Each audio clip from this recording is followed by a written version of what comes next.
অনেকদিন ধরেই বিকালবেলা বের হওয়া হয় না আগের মতো আর কি। আগে তো রেগুলারলি বের হইতাম, এখন ইদানিং অনেক দিন ধরে বের হওয়া হচ্ছে না। আবার অনেক দিন ধরে ফুচকা চটপটি খাওয়া হচ্ছে না, বিষয়টা খুবই কষ্টদায়ক, তাই না?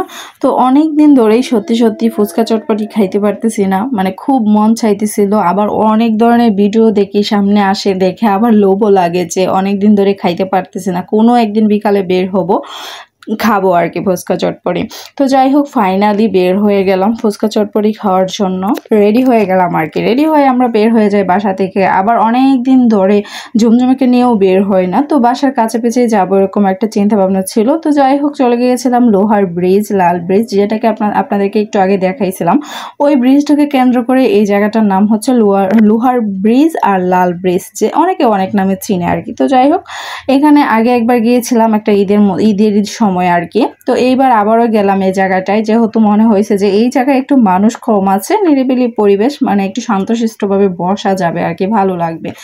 আর অন্যান্য জায়গায় রেল লাইনের ধারে বা একটু সামনে যে জায়গাগুলো, এগুলোতে প্রচুর পরিমাণে মানুষ। নর্মালি এই জায়গাতে অনেক মানুষ হয়, জায়গাটা সবসময় মানে কোলাহল, জনমানব মানে মানুষে ভর্তি থাকে আর কি। এক কথায় আসলে আমি গুছিয়ে বলতে পারতেছি না। তো যাই হোক, এই জায়গাটা একটু খালি পাইছিলাম, তাই এই জায়গায় চলে গেছি।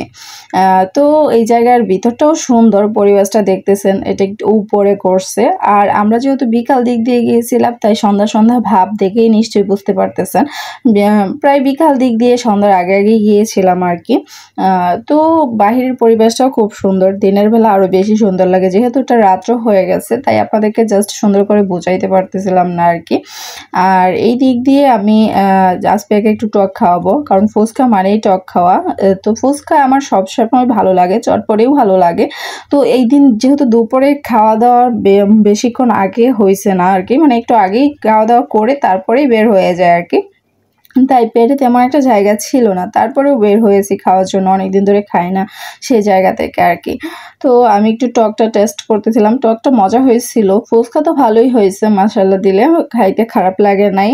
আর টকটা খুব মজা হয়েছিল। আমি টকটা পরবর্তীতে আবারও ছেয়ে খেয়েছি, অনেকটা টক খেয়েছি আর কি ছেয়ে।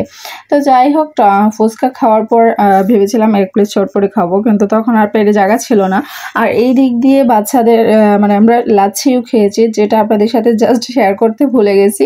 পরবর্তীতে খাওয়ার পর মনে হয়েছে হাই হাই লাচ্ছি খাইছি, ভিডিও তো করলাম না।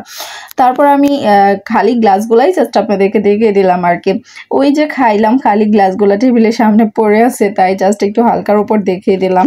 তো যাই হোক, আইসক্রিমও খেয়েছি, সেটা হয়তো ভিডিও করা হয় নাই, বাইরে গিয়ে খেয়েছি, রাত্র হয়ে গেছিল, রাস্তার পাশে দাঁড়িয়ে খাইছি, তাই আর শ্যুট করা হয় নাই আর কি, জাস্ট মুখে বলে দিলাম। তবে সবকিছু মিলিয়ে বিকালে জার্নিটা খুব সুন্দর ছিল। আর জমজমিকে নিয়ে বের হওয়া হয় না তেমন একটা, খুব কম বের হওয়া হয়, তাই জমজমিকে ট্রিট দিলাম ফুচকা চটপটির। আর জমজমি তেমন একটা খায় না, একটু জাল হয়েছিল। আর লাচ্ছিটা খাইছিল বরফ ছাড়া লাচ্ছিটা দিতে চাই নাই, তারপর আমরা জোর করে নিয়েছিলাম লাচ্ছিটা।